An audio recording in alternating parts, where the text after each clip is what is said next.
There is compensation for everyone that did not exploit the Lunar event, and it looks pretty good. There is a new exclusive character coming to Marvel Strike Force. We're discussing that character in this video. We're also discussing war bugs, more Dark Dimension recommendations, and a lot more of your questions from the Discord channel. And if you're ready for that, guys, find that like button.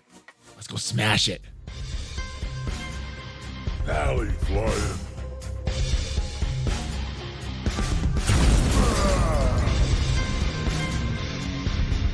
Oh, hello. What is up, Valley Maniacs? Welcome. Hope you're having a happy Sunday. Welcome back to the ValleyFlyin channel and this edition of the Mailbag, the Q&A Mailbag. Usually we've been doing this on Mondays, but Sundays. We did this a few Sundays ago, and you guys kind of liked it, and we're doing this again, kind of as an experiment to see if this works schedule-wise for me and enjoyment-wise for you. So hopefully you guys enjoy this. Now, we got a bunch of questions from the Discord this week.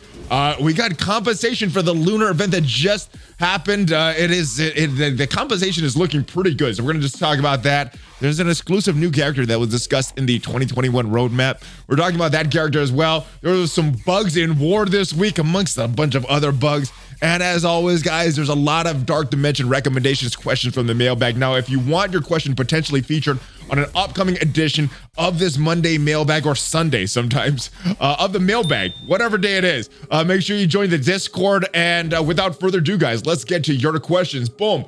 First question this week. Hey, ValleyFlyin, second question. And yeah, this one is out of order because the compensation just came in. Has there been further mention of the compensation for the Lunar New Year event? Thought it was supposed to come last week. Don't recall it seeing in my inbox. So the latest we saw on this was a message last Saturday from Zeke that it was supposed to come late this week. It did not come on Thursday, Friday, like many were suspecting, but it did come today for those everybody that's in Australia and in any time zone so far, and more are passing as this video comes out. But if your calendar is reset, you should have gotten this in your inbox. A lot of good stuff in here, a lot of Gear 15 pieces. Very beneficial for late game players and eventually for mid and new players. This stuff is so hard to get. We got some orbs here for some fragments, the Elite 5 orbs, so that is a good thing. And then this thing. This is what a lot of people were switching alliances for that Lunar compensation during the end of the event for this 5-star orb. There's supposed to be no minions in it, but remember, as soon as you open this and collect this, it's going to be in your inbox. So yes, 14 days, we should have the full compensation, but I thought this was very good. I thought this was very generous, and yes, and hopefully this incentivizes people to not use any exploits even though they're aware of them. I think they should do more of these kind of things. Not only is this punitive for people that went and tried to exploit the system, not getting all these extra rewards, but hopefully this incentivizes people to play the game correctly. Let's move on though. Boom. And oh, hey, Valley, I'm a little bit of a dilemma here. I want to build my Shadowland team, seeing as how is the meta right now, and I have resources for it, but my White Tiger is 3 red, 3 yellow. My Moon Knight is 4 red, 4 yellow, worth the resources. Also facing this issue with my Astonishing Axemen team. So remember, as good as the Shadowland team is right now, they're very good in War right now, and War happens 3 times a week. So know that investing all your resources. I would probably prefer to invest a little more into Axemen, just because they're a raid team. I'm doing raids 7 times a week. But yes, I think you could invest a little more White Tiger if you want to build up that team. I think she is going to be the character that excels outside of this team and probably outside of this game mode as well, because she has one of those passives. As you bring characters below a certain amount of health, she's getting more speed. So White Tiger is the one I think you could invest in. I didn't get too lucky with my red stars. Actually, I got a 5, but I'm actually going back. I'm thinking of my Axemen. I actually just bought some stars for Bishop. But yeah, I mean, a lot of the promotion should be based on who you're going to use and if you're using these teams the most. I thought Axemen, I'm using them a lot, which is why I invested in Bishop. I would recommend the same if you're going to use these teams a lot, especially if you're going to use a Shadowland team outside of War. And only, like I say, my priorities for stars and promotion credits is arena, then raids. Once you have those set, then work on war offense teams. So I'm assuming that you have your raids and your arena team set if you're thinking about building a war offense team. So hopefully this points you in the right direction. But White Tiger, excellent character and has a lot of value outside of the Shadowland team as well. Let's move on to the next question though. Hey, Valley, fan from Central New York. What is up, brother? From Central Texas. With the new Battle Pass release method announced for Polaris, do you think Scopely will stop with the milestone character releases? I hope not. I hope not. I hope them announcing that seasonal orb back when they first announced Emma. I hope that wasn't something that they're gonna be, or they did that because they're removing these gold milestone releases. I think it's a decent release method. It's appealing because it gives everybody shards just by doing daily activity. No word on if this is the new method. Honestly, my assumption was that Silver Surfer sold so good in this Battle Pass method that, or it's not the Battle Pass, it's a Strike Pass, the Strike Pass method. Silver Surfer sold so good that they're like, hey, let's do this character. But I think a lot of that may have been tied to Silver Surfer. So honestly, my prediction is if Polaris sells good with this method, they're going to keep releasing characters like this. If she doesn't sell good, maybe they'll go back and think, hey, that was just Silver Surfer because Silver Surfer was so good, and maybe this is not a very profitable release method for us. We'll have to see, though. I think a lot of what Foxnex does is a lot of testing, and the stuff that works, they keep with it, and stuff that doesn't work, they take it away. And that's what they do as far as offers. I have no idea what the heck is going on with all their testing and all their bugs, because whatever they're doing with that doesn't seem to work. But as far as offers, they seem to be testing a lot of stuff like that. What is up, ValleyFlyin Jiu-Jitsu practitioner here? Quick question. Would you rather be first to finish the next Dark Dimension or get a belt promotion? So this is an interesting question. Right now I'm a blue belt, and I felt I was on a good path to getting my next promotion before I got hurt back in mid-February there. So I think if I was healthy, I'd be very close to getting my next belt promotion. Now I have a shoulder injury, a shoulder/bicep injury right now. So I don't know how long it's going to be till I can train properly again. I don't know how long it's going to be to my next belt promotion. But so for that, I think I would say Dark Dimension, because we don't know when Dark Dimension 5 is coming out. Dark Dimension 4, most people aren't even through with that. So I think it could be another 8 months to a year before we see Dark Dimension 5. Whereas I think I'll be pretty close once I get healthy again with this shoulder. So I think I'm going to say Dark Dimension, but obviously real life stuff is way more important than the game. But I'm just thinking from a time perspective, I think it'll be Dark Dimension will be longer, but I could be wrong on that, depending how long it takes to rehab this injury.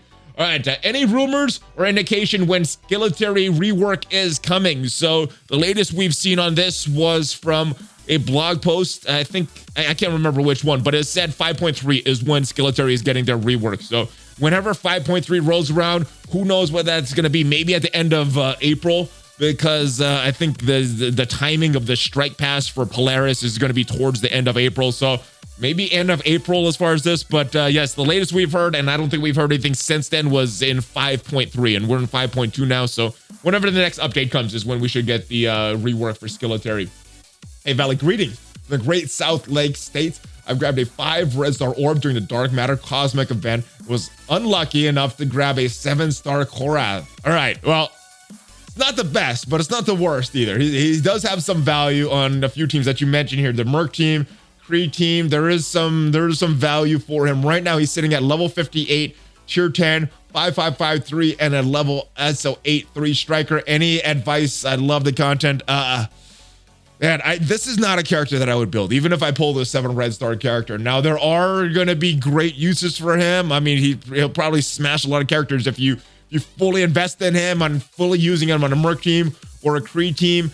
I just think there's a lot of other meta characters you're going to get a lot more use out of than investing into Korath. So my advice, or I guess not advice, but what I would do, I will build on my Korath to kind of match my Mercs or match my Kree. That's kind of what I did with my AIM monstrosity. I pulled the 7 Red Star on him.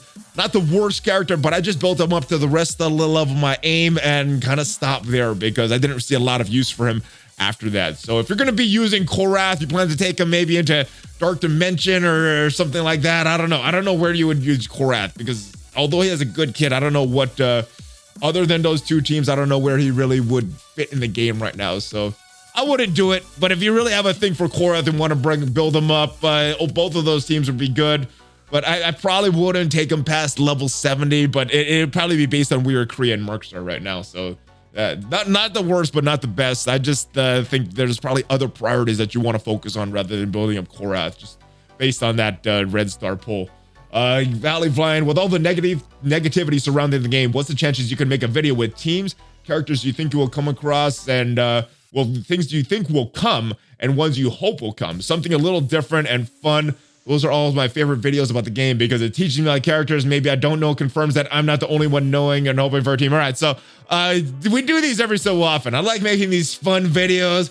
I like, videos about these characters that I want to come to the game. And we seem to do this every 3, 4, 5 months or so. So maybe we're due. I think the last one we did on this was January. So a lot of times I get distracted by a lot of the strangest going on in Marvel Strike Force, whether it's bugs or unfriendly player decisions or friendly player decisions or whatever. But I enjoy these fun videos. So whenever we get a break from more newsy type topics is when we do these. So expect that when some of the news dies down, that's when you can expect to see more of these fun type videos.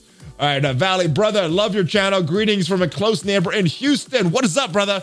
Love your channel on YouTube and Twitch every morning.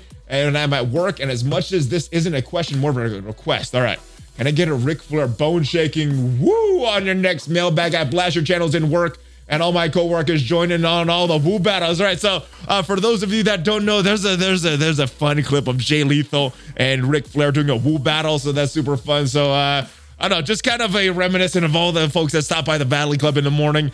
Let me try my best Ric Flair impression.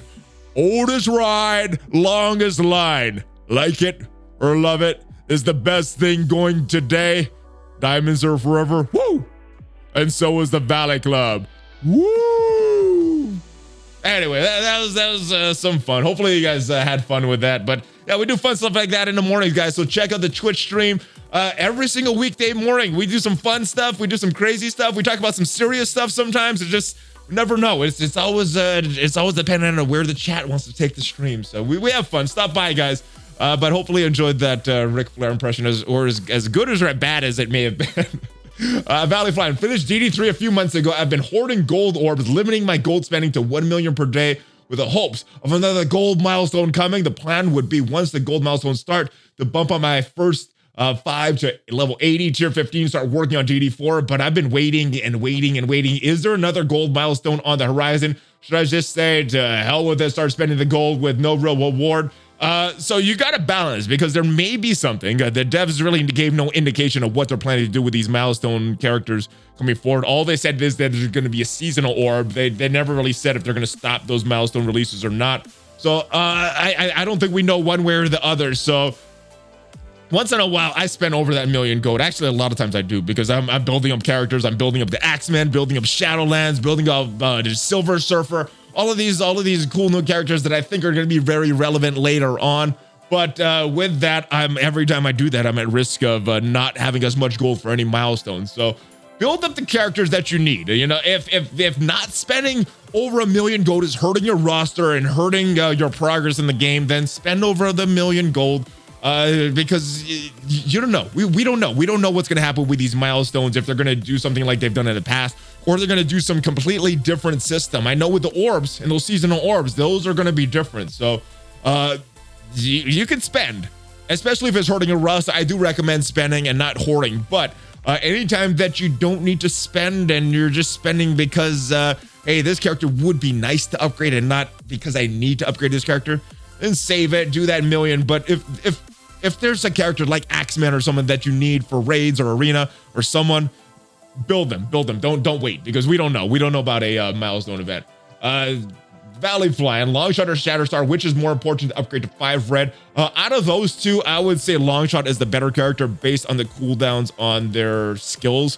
Longshot has a 2-turn cooldown on AoE attack. That is very, very strong. So I'm getting a big AoE attack that could fill speed and could fill a barrier every time it crits. That is very strong. So I'd say Longshot is the better one. It may not increase the crit chance by upgrading the reds, but it's going to increase the damage. So I think Longshot is the way to go if you were to invest in one, but obviously you want to invest in both. They're a dynamic duo. Wondering if we could get a video primer on running a warp. what rooms should have bigger defenses, what rooms should be targeted first, etc. A lot of videos on what individuals should do and not what alliances should do on a whole. So I think the alliance videos came out very early on when Alliance War was in its infancy. People were theorizing, and I guess I mean the big thing you want to do as far as targeting is target the global rooms first, the armory, the med bay, the barracks, and a lot of people will target the security because that's going to defend a lot of the other rooms. So I think those are the first rooms that you want to target.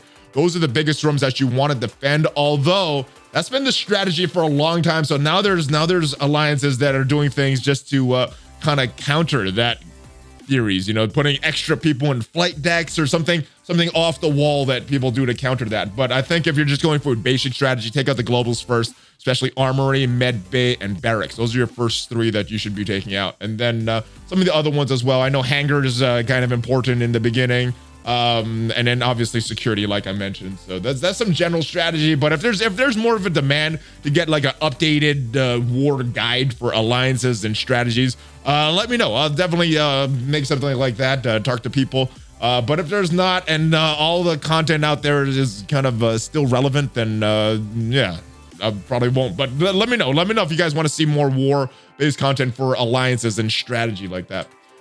Greetings from Scotland Valley. What is up, man? With the new X Factor tunes coming out, I seem to remember a theory that Havoc would be the 5th, as he's a love interest of Polaris and a member of X Factor. Is there any confirmation on the 5th member, or are these still rumors? These actually weren't even rumors. These were just theories. These were like, hey, we don't know who the 5th member is. Who could the 5th member be? Oh, this is Havoc's very popular. Maybe it's going to be Havoc. So it was not even a rumor at the time. It was just a assumption based on logic. So I don't know if he's coming. I think he's a very popular character. I mean, there's rumors of Kestrel coming right now to possibly the Weapon X team.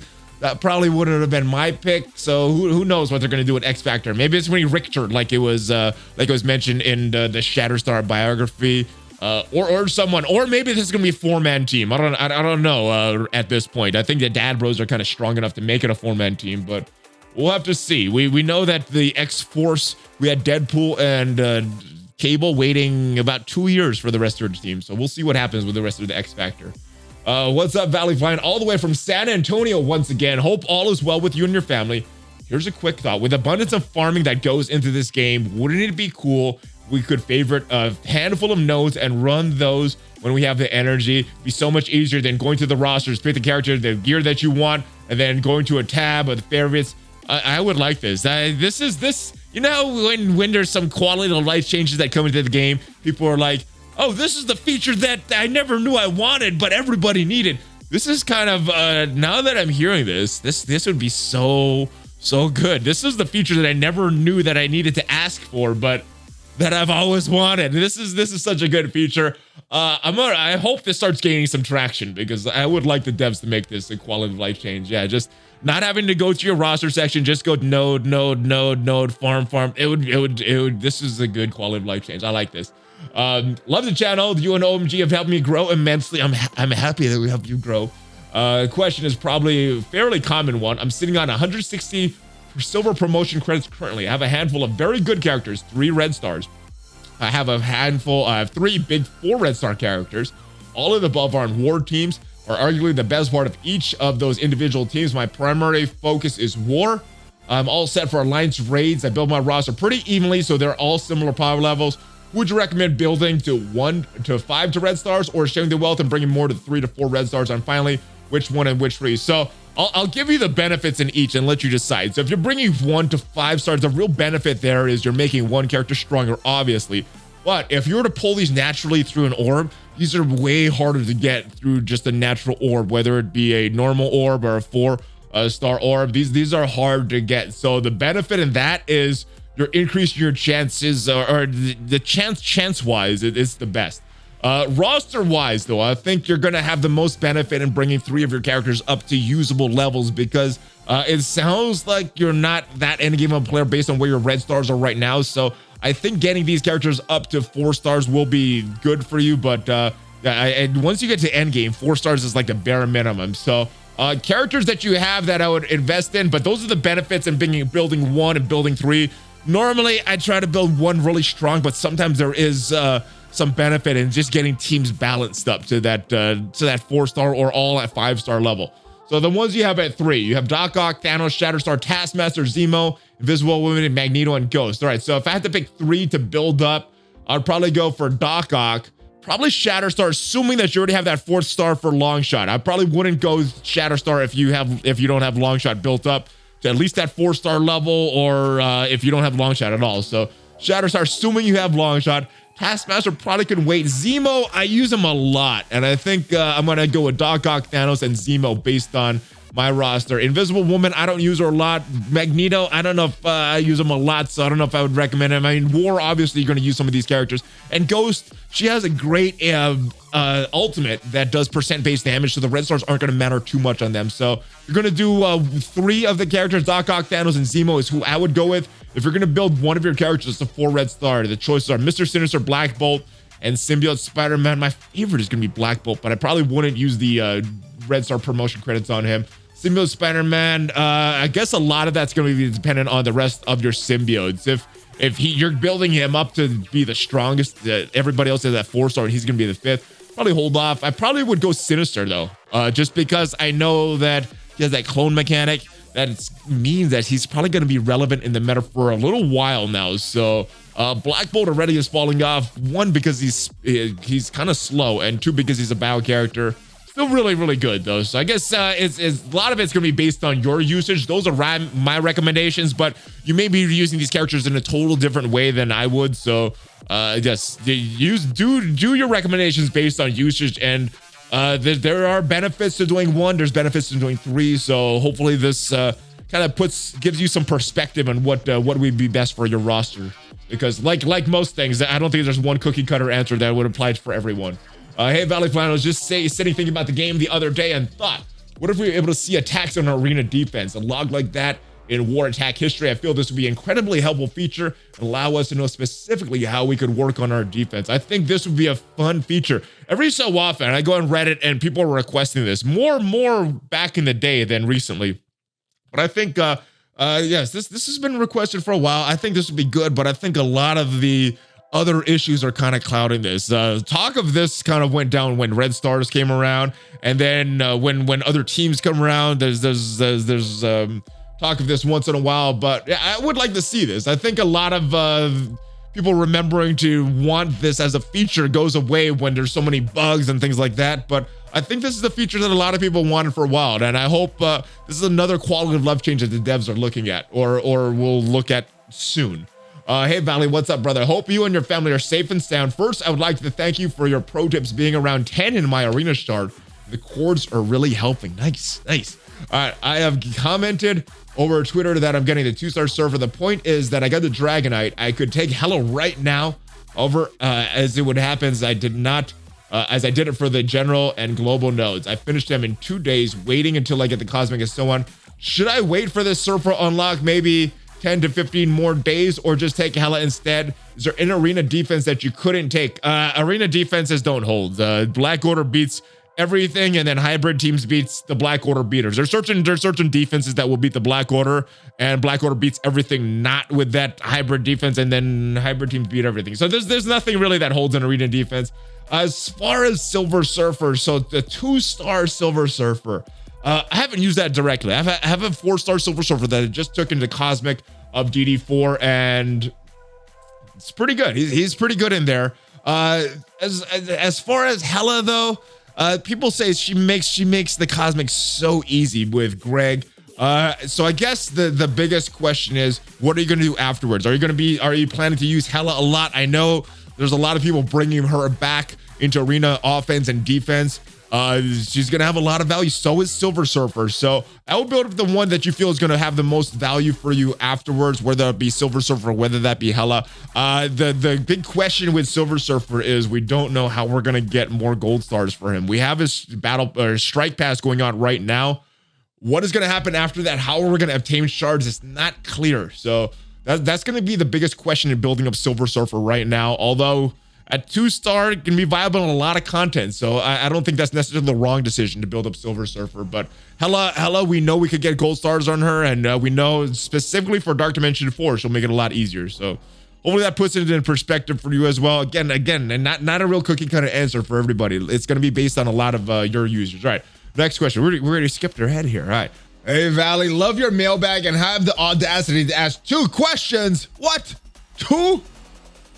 No worries, brother. It's cool. Making my way toward Dark Dimension 3, I was wondering who to bring to the Cosmic Nodes. I have the Dad Bros at Gear 12, Hela Gear 13, Minerva halfway to Gear 13, and Maw at 12. I'm planning to take Silver Surfer up as soon as possible when I get him, so he's an option too. But which of the 4 would you recommend to focus on? I'm planning to use Dad Bros and Silver Surfer in Arena, so they would get usage there as also. So okay, so based on the fact that you're planning to use the Dad Bros later on in Arena, you got to put the Dad Bros in there, because if you're gonna get usage after Dark Dimension 3, that's the perfect candidates to build up for Dark Dimension 3. So Dad Bros are going to be there.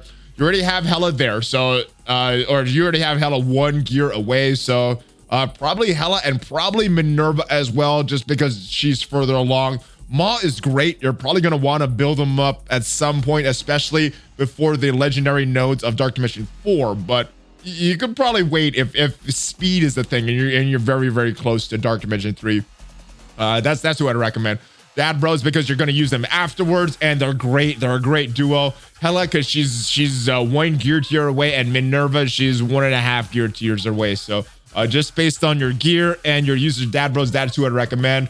Also, do you think it's possible to skip Colossus and spend that mutant gear on Sinister? Yes. Colossus is very skippable nowadays. His recommendations back in the day was to protect Phoenix, but more and more people are going with Ghost, going with Sinister, going with Emma, and a bunch of different tunes than people used in the early days of Dark Dimension 3. So you could do a bunch of other teams, and Colossus is not even required, even if you're bringing Phoenix at this point anymore. So you could skip them, use all your gear on Sinister, because as we talked about in the previous question, that clone mechanic is going to make him very, very future-proof. So invest confidently in Sinister.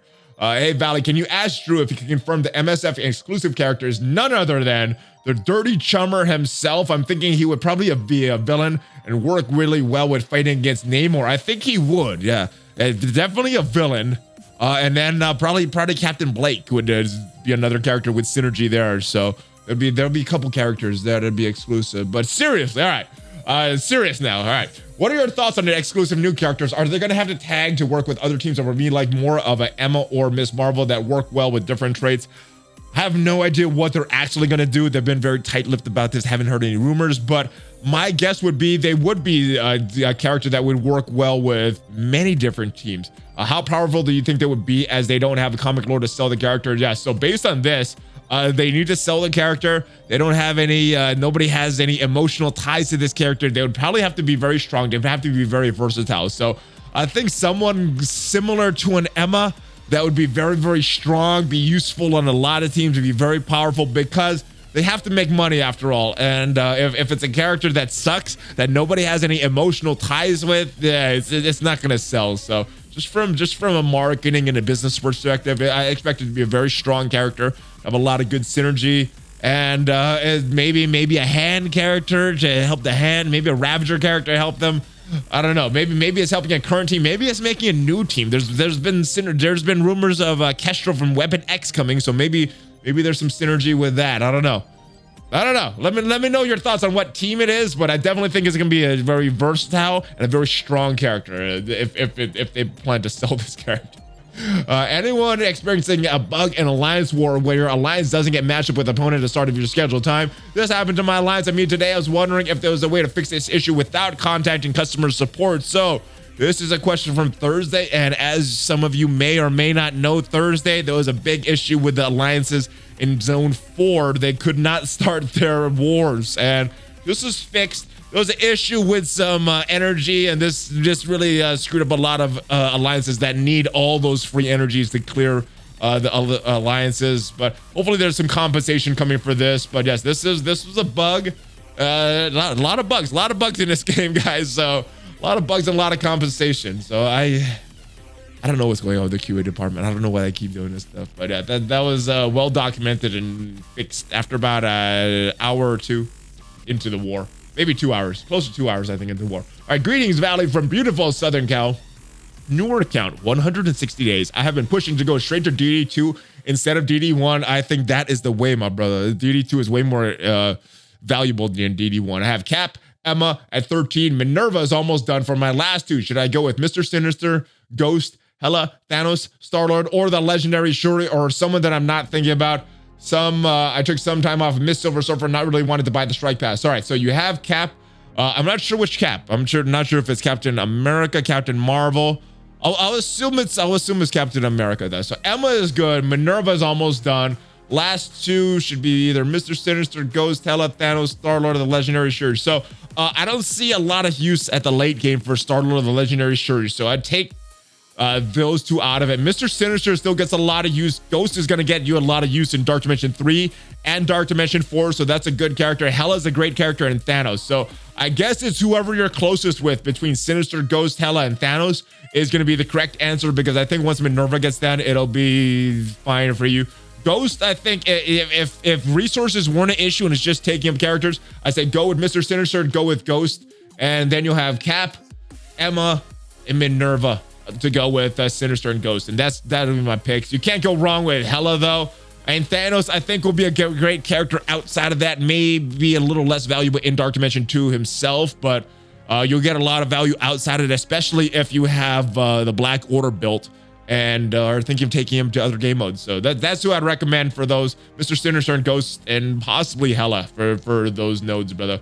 Next question though, Valley, it's a quick question. I missed out on Emma, wondering how to get her again. Yeah, unfortunately right now there's no way to get her except whenever her offer comes in to spend money on her. There's been no announcement of how she will be farmable for free-to-play players, how she'll be farmable long-term. They're kind of taking their time with these milestone characters and kind of keeping us in the dark about this. So I don't know. I guess we'll have to wait and see when another milestone character comes out. If another gold milestone characters come out, and then hopefully this show will be moved to the orbs with Symbiote Spider-Man and Coulson or something. I don't know. There's been no indication, and there seems to be changing what they're doing with these gold milestone characters. So hopefully there's an announcement of what the path to get Emma is going to be.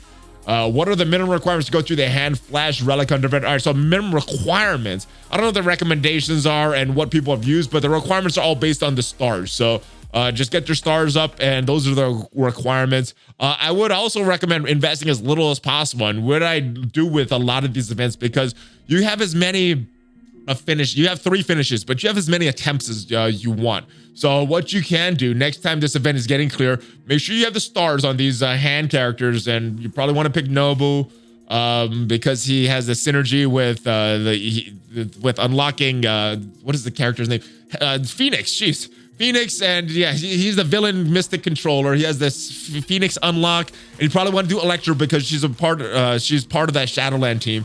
The other 3 are gonna be up to you. Maybe Assassin if you don't have Hela there, but get those characters starred up. But as far as their gear, their levels, save your gear, save your gold, save your trading mats, and get them. Do it as you need. You know, you might be able to beat it with just a strong Nova and strong Elektra, but get the stars on them.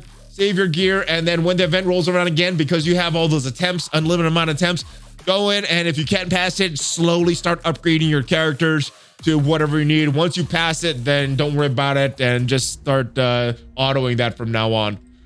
Greetings from Southern Indiana. Hope all is going well for you, brother. I'm in the unrestricted nodes of Dark Dimension 4, struggling without Ghost, and I'm working on and close to getting done with Ghost. Hawkeye, Black Widow is already done, but I want to maximize the teamwork of Hawkeye and Black Widow if possible by using the Striker, Skirmisher, ISO 8 combo. So my question is, with them assisting each other, always do their passive being T-Ford. Which one should be the Skirmisher? Which one should be the Striker? Is it possible to get the double tapping cheesy goodness with Ghost? With those two, I'm really hoping for some Budapest love. So as far as the Striker and Skirmisher, I think most people have Skirmisher on Hawkeye right now.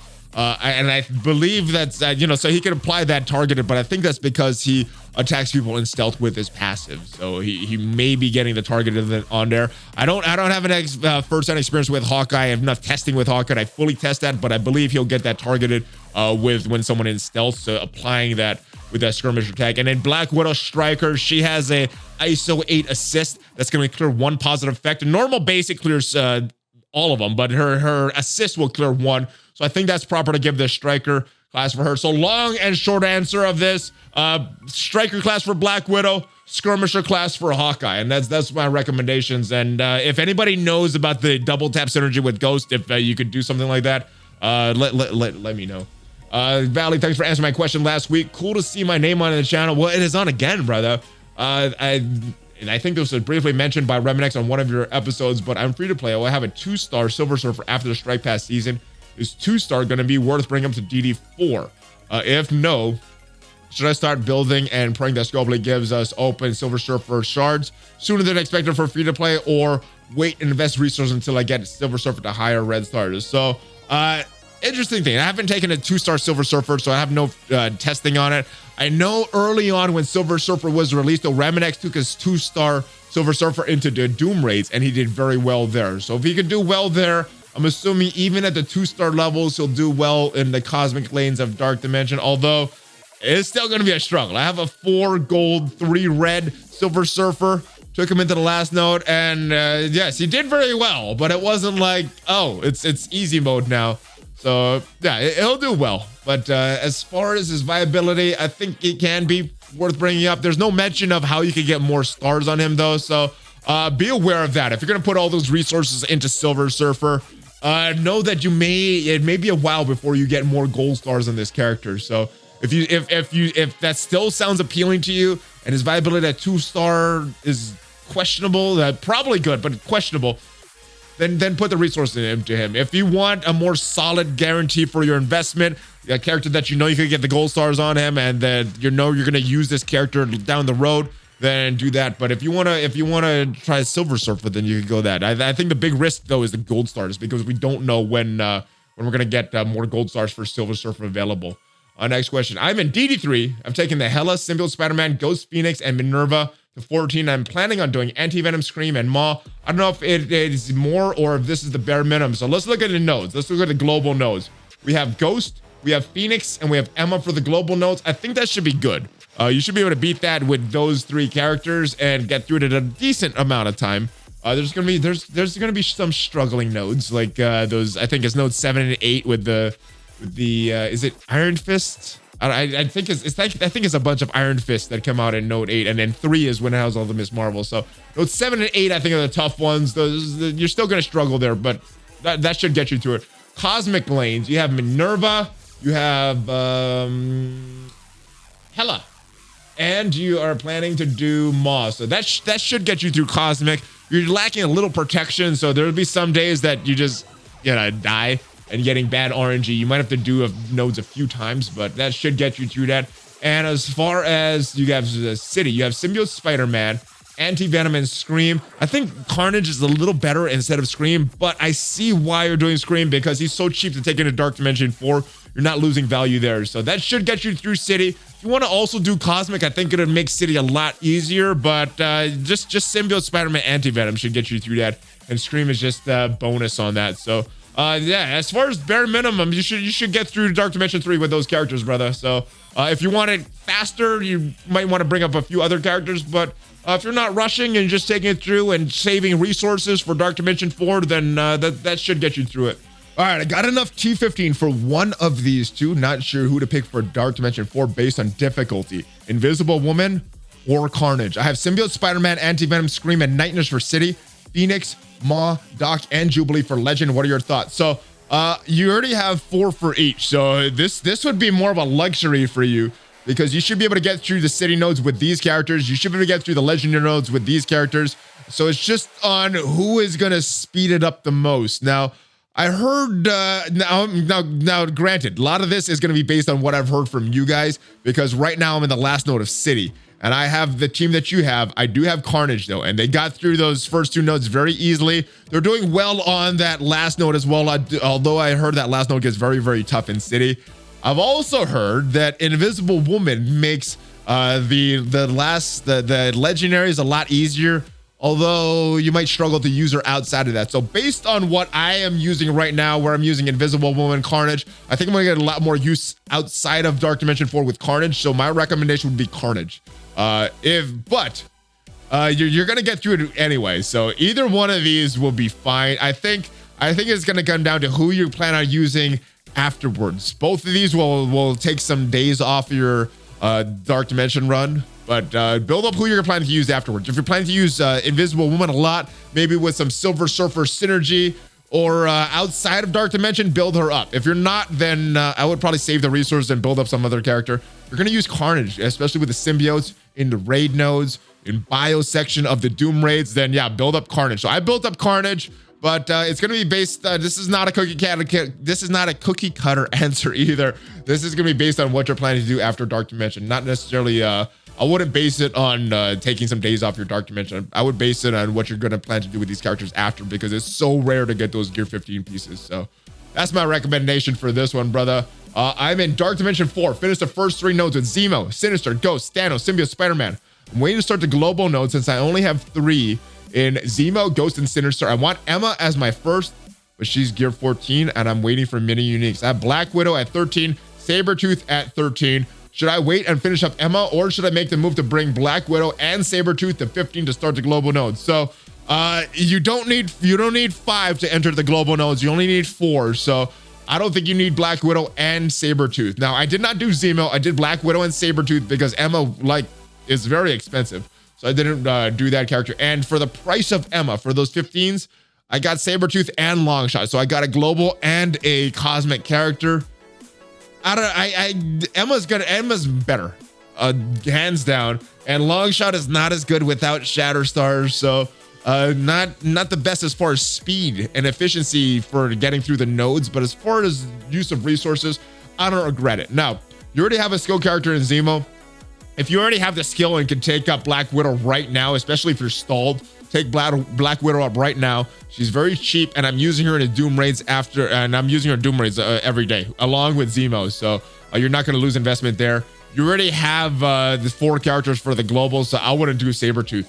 Emma, if you're really struggling with that, I would wait, but there's a lot of good mutants that you're going to want to get down the road. Jubilee, maybe Bishop, maybe some of these, maybe some of the dad bros. There's a lot of good characters, and you're probably going to need I don't know if you have Phoenix ready for the legendary, but that's another character that you want to bring in that uses that mutant gear. So keep that in mind. I don't think Emma is necessary for Dark Dimension 4. I think you could do her after a lot of other characters like Jubilee and Bishop and the dad bros. I think you could hold off on her if you, and you're gonna need Phoenix probably for the legendaries as well. So keep that in mind. Hope that helps. And I hope this video helped you guys. I hope you enjoy the Sunday edition of the Q&A mailbag. I guess it's not the Monday mailbag anymore. I'm so used to calling it that. But let me know what you guys think of this. It's not permanently moved to Sundays, but once in a while, I think it's a little easier for me. And hopefully you guys like it. By the comments from the last time, you guys did kind of like the Sunday content. So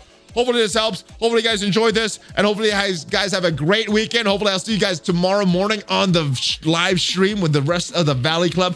Check out some of the sponsors down below, guys. Amazon coins is the way that you can save up to 20% off all of your in-game purchases, whether it be a Marvel Strike Force or whatever game you're playing. Amazon coins, awesome stuff there. BlueStacks, it is my emulator of choice every time I'm playing on the live stream or making a video. I'm using BlueStacks, so check that out. It's totally free for you. And BlueStacks 5, very, very fast. And also Worldwide Nutrition, guys. If you want to get 25% off your order for whatever subs you're doing, Worldwide Nutrition is the place to go. All those links are down below. And I will see you guys next time. Give me a Hulk fist bump, baby. And have a great rest of your weekend, ValleyFlyin. Out.